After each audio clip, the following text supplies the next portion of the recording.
Hello, my name is Jesse Meekum from You Need a Budget. Yes, you do. And this is another Whiteboard Wednesday. Today we're going to talk about that question that a lot of you ask, which is, what if I'm paid every 2 weeks, 3 weeks, every other week? I don't know. All sorts of pay cycles. Then you bring in a spouse or a partner and they have a different pay cycle, and pretty soon, who knows what's happening. So these pay cycles can be confusing. Ynab is structured around a monthly view of your budget, but that's something that you get to most of the time a little bit later. A lot of the times what you're doing is following a smaller, more frequent cycle until we get you to where the age of your money is about 30 days old, meaning what you spend today you earned probably around 30 days ago. We've aged your money in that way, and we'll get to that and see how it applies to your pay cycles. But for right now, the easiest way to tackle the pay cycle is to simply work through our cycle, which is this. When you receive money, you apply the rules. What should this money do before I'm paid again? Think to the future. What larger, less frequent expenses do I have to deal with now to throw a bone to my future self and not leave yourself stranded, your future self? So you follow those rules, 1, 2, 3, changing things as needed as new information arises. And then number 4, where you're trying to age that money. You want to live on last month's income. You want to really work toward having that buffer in place. And then money goes out. Unfortunately, for a lot of us, a lot of money goes out, and we're always hoping for more money in. Regardless of the size of this bucket or this bucket, the cycle is the same. So every time you're paid, whether it's every day, every other day, every 2 weeks, any pay cycle at all, even every 3 months, if you land big commissions or bonuses or things like that, you still apply the same cycle. Money comes in. What should this money do before new money will come in? What should this money do before I'm paid again? Rule 1, priorities. Rule 2, look ahead. Look at those priorities. Rule 3, change as things happen. Rule 4, set some aside. Start to age that money. And basically start to break out of this paycheck to paycheck cycle.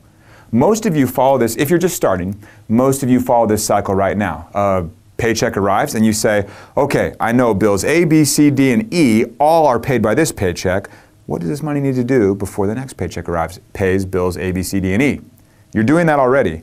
Then the new paycheck arrives, you go, oh, that half of the paycheck's for my mortgage, and then when the next paycheck comes, the other half will be for the mortgage, things like that. You're already doing this, you just haven't necessarily crystallized your priorities, you haven't been tracking, your awareness has been fairly low, you've just been doing this cycle without this and with a ton of stress. So now, same thing, money in, what should I do before I'm paid again? Rules 1, 2, 3, and 4, money out. This isn't fun to do every day, that's tedious, right? And in Ynab, you're basically adjusting your budget numbers. As new money comes in and you had set aside $100 for groceries from the first paycheck, another paycheck comes in, you'd overwrite the 100, you'd say, oh, now it's 300. It gets tedious because you're adjusting numbers a lot more than I would personally like to for the rest of my life. So we look at a graph for the solution of all solutions. As the age of your money increases to about 30 days, maybe more if you want that, the number of cycles that you have to do inside Ynab, the number of times you have to think about what should this money do before I'm paid again, drops dramatically. Julie and I do it once per month. We reconcile once per month. We record transactions in our phone when they happen. But this actual cycle, once per month.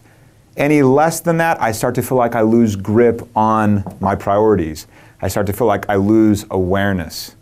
But any more frequently than that, I don't see a big gain there. I should have done some other fancy line here for returns. We've talked a lot about inputs versus returns and diminishing returns and things like that. Less than a month, I start to lose grip on my budget. More than a month, I feel like I'm doing work that's not necessary. So as the age of money increases, the number of times you have to answer the question of what should this money do before I'm paid again drops.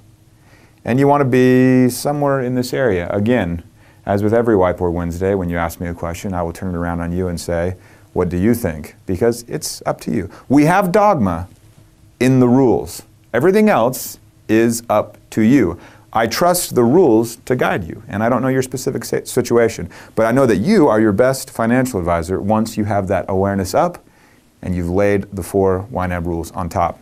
Finally, one little thing. When you're first getting started, one hiccup a lot of people run into is basically letting go. Just letting the past be the past. and not letting it hold you back anymore. So I just want you to let it go. Just let it go, okay? Don't hold it back anymore. Just recognize that the past is in the past. Just let it go. And start with what you have on hand. Start the cycle, and then never stop doing this cycle. So you've let it go, because the past is in the past, right? You're not letting it hold you back anymore. The money's in your checking account right now from whatever. That's what you start with. You start with this cycle. Rule 1, what does this money need to do before I'm paid again?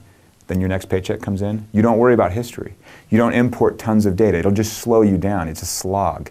It's too much work. The past is in the past. Let it go. I'll see you guys next time.